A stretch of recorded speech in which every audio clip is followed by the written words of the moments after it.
Hello everyone, and welcome to video number 6 in the Safe Passage series. I'm recording this on the day that would have been my mother's 106th birthday. So I thought I would start by sharing with you a poem that I had given to her once, long ago. It's not my creation, but I am grateful to the writer because I feel this author really captured an essence of the bond I shared with Mom. And maybe some others of you out there can relate to this as well. It's called To My Mother. When I grow up, I had always said, squaring my shoulders and shaking my head, I'll do whatever I want to do. But I always came back for a kiss from you. When I grew up, I was somewhat stern and wondered if you would ever learn that I was adult and therefore wise. But I leaned on the love in your steady eyes. With what true thread of wisdom and dream you have mended the stales and stitched the seam of my wayward craft, I cannot know. I can only write as the swift years go, that through the tides we have shared together a lovely mother and daughter weather, and kept in balance a sweet and fine ebb and flow of your heart and mine. So I've been one of the lucky ones who had a wonderful mother. But as Mother's Day approaches, I am very aware of the fact that not everybody experienced the type of relationship with a mother figure that they would have wanted, that they deserved. And I just hope if there's any forgiving to be done anywhere in that whole area, that this is the year that we do it, so that everyone is freed to move on peacefully and into a greater sense of happiness. And I know even with my own mother, and I feel we had a good relationship, but there were things I would have done differently. Shortly after her death, I found myself on the shores of the Gulf of Mexico, just remembering especially some of the very difficult times prior to her passing. And I started to question myself about whether I had done enough to make her comfortable, if I had given her enough water to drink, because she was so thirsty, but she couldn't swallow. And it just seemed to me that sometimes we just have to let it all go and know that we did our best. So this idea came to me about forgiveness. Take all our worries out to sea, to the watery depths, and set them free. Imprison fears that quickly flee when courage grants them clemency. And in the call of the waves, I hear, I see, the white-tipped tongue of possibility, exploring the shores of creativity as the voice of comfort pardons me. Also, I think that in the experience maybe of your own motherhood, there could be people watching this video who have had desperately unhappy situations with the loss of a child at whatever stage of development. And I think unless someone has experienced that, they cannot possibly know the depth of grief. But I hope it will comfort you to think that people do care deeply, and just hope that you can come to a place where you remember the happy memories and embrace those. Even in my own life, there's a tinge of sadness that comes with Mother's Day, more so in years past than now, but I would have loved to have had a child.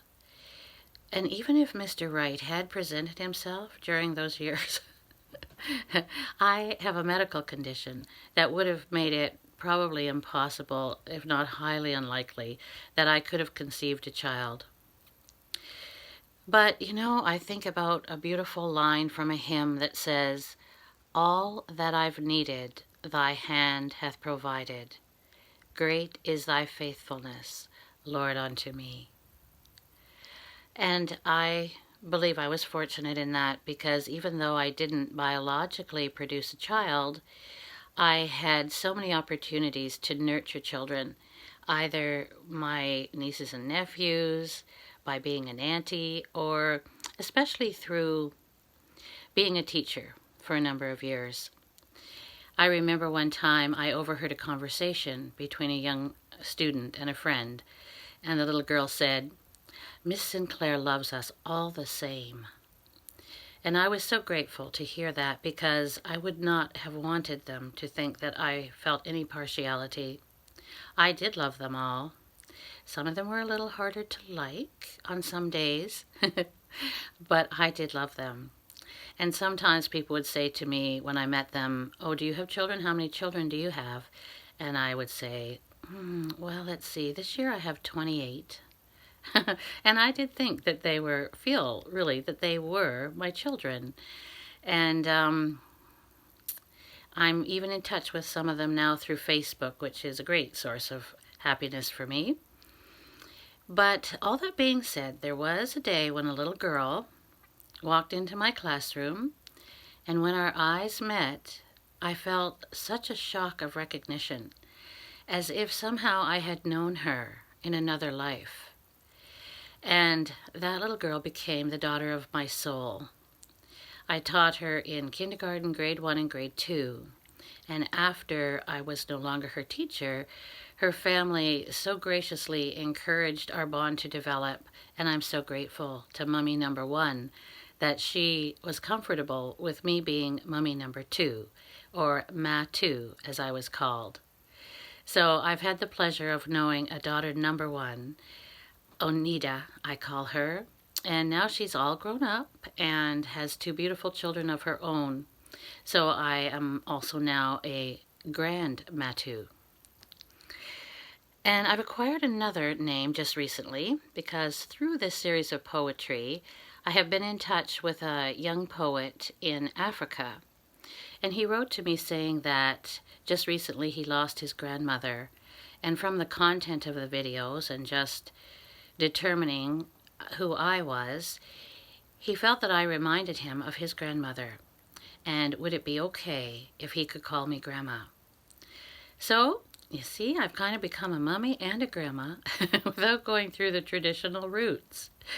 And of course, I know it's not the same, but it just makes me think that somehow we do get what we need in this lifetime, and maybe our paths are just destined to go in different directions.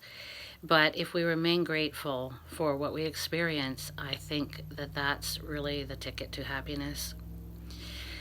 And I'm glad to have been in touch with this young poet because, excuse me, he is from Kenya. And Kenya is the location of my first sponsored child with World Vision many years ago. And he has explained to me that when he was going to school, some of the children in his class were sponsored by World Vision. So that was just kind of a nice full circle. And many years ago, I was approached by World Vision to see if they could publish a poem that I had written called Keeping Score. So they wanted to publish it in one of their newsletters, and this is the publication here. That's my lovely mom there with me. So I'm going to share that with you now. Keeping Score. Thank you for simple pleasures that fill my heart with gratitude. The kiss of color in a masterpiece of sky. The refreshing coolness of yogurt in the morning light. A clean, comfortable bed at the end of the day. In my blessed abundance, help me understand why there is such disparity in the world. Help me recognize the need in another's eyes, and help me use the resources you have given me to make a difference.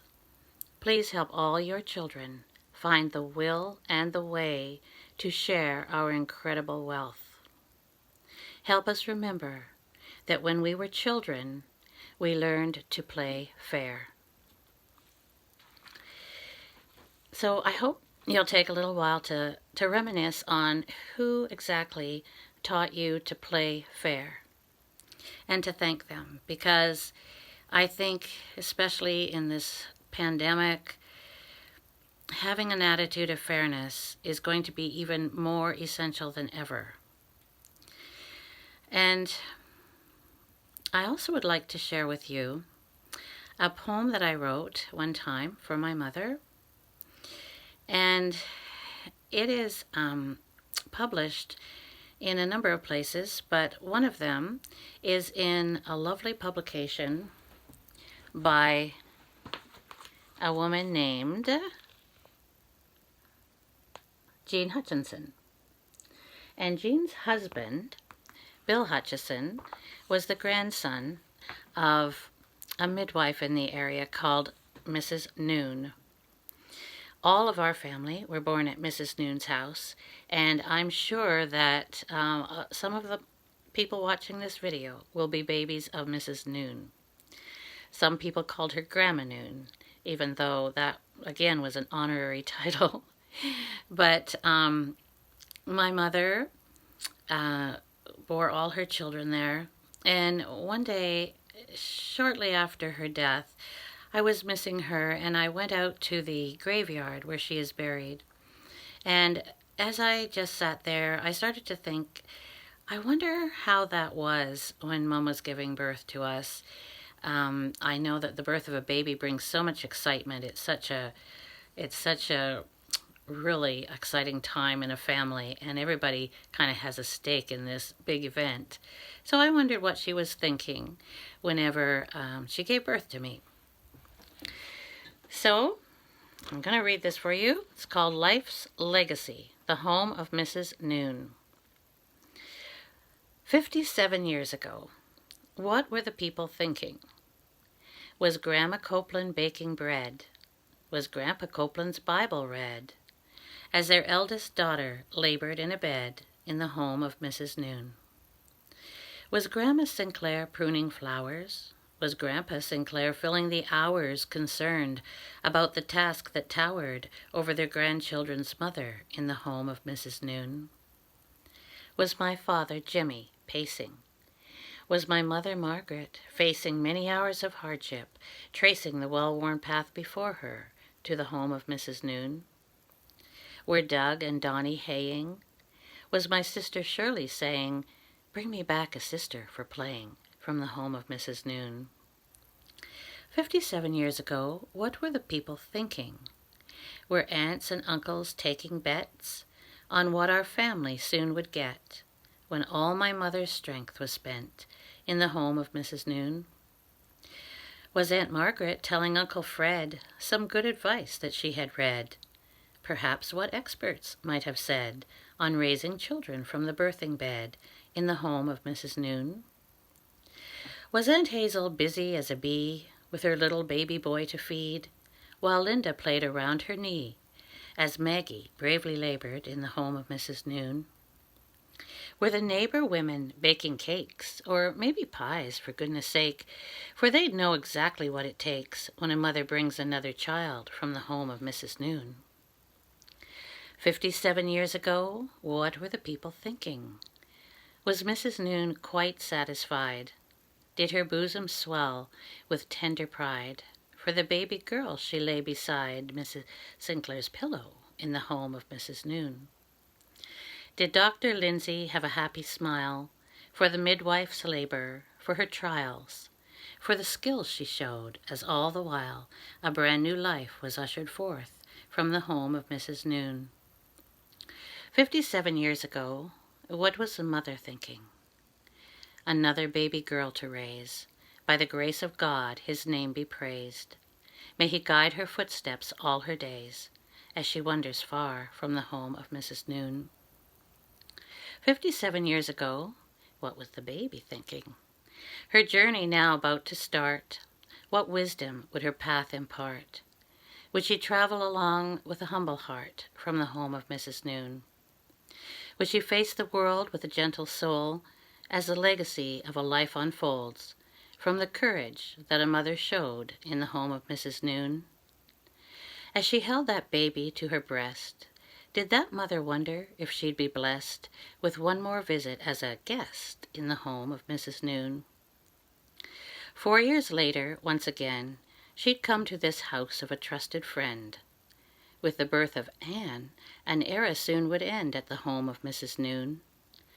For the winds of change would turn a page on the story of a gracious age, when a whole community of little babes greeted life from a tiny stage in the home of Mrs. Noon. 53 years ago, what were the people thinking? So if you were one of the 1,000 babies that Mrs. Noon brought into the world, I hope that you'll let me know that. I often think it would be fun to have a reunion of Mrs. Noon's babies. And when she passed away, my nephew, who is an auctioneer, Glenn, auctioned her estate. And I remember thinking, oh, I'd really like to have just some little memento from the woman who brought me into the world. And so I bid on a box of things, and in the box was a very well-worn, obviously well-loved plaque with this verse. It says, "In all thy ways acknowledge him, and he shall direct thy paths," from Proverbs 3, verse 6. And when I turned it over, I happened to notice a very, very almost obscured writing. It says, "Happy birthday," from Brian and Brenda Copeland, who just happened to be my first cousins. And it's Brenda Copeland's daughter, Christine Jack Goheen, who really I credit with this whole series because she's the one that nudged me into its creation. So life certainly comes full circle all the time. Another thing that I just like to share with you is a bracelet that I found in a little store in Fairhope, Alabama, called In the Company of Angels. And it has the same verse inscribed on it. "In all thy ways acknowledge him, and he shall direct thy paths." So as we go along through this very uncertain time, I hope that Sunday is a special day for you to give thanks to whoever nurtured you in your youth, if it was a mother or a surrogate mother in the form of a neighbor or an aunt or a teacher, whoever it was that believed in you and gave you courage. I know that you will thank them in your own way, even through memory. And perhaps it was a father, but his special day is coming up, so we'll have poetry for him too. But for now, I just want you to remember, even in these dark days, that we are always in the company of angels. Thank you for listening, and thank you for all the shares and the comments that mean so much to me. And have a great week, everybody.